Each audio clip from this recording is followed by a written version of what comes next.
Málo kto pozná tzv. Prekliatie vedomosťami. Bol jeden pokus, kedy jeden človek vyťukával nejakú známu melódiu. Napríklad rolničky, rolničky, kto vám dal ten hlas? A druhý človek z tejto dvojice mal uhádnuť, o akú melódiu sa jedná.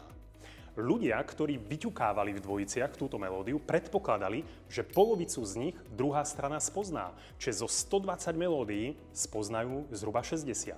Ľudia, ktorí tipovali, však uhádli len 2,5%, to znamená len 3 pesničky zo 120. K tomu sa hovorí prekliatie vedomosťami. Ľudia, ktorí rozprávajú a vysvetľujú, alebo obchodníci, ktorí predávajú, predpokladajú, že všetko, čo hovoria, je jasné. Lídri, ktorí komunikujú na ľudí, predpokladajú, že všetko, čo hovoria, je jasné. Ľuďom to vôbec jasné nie je.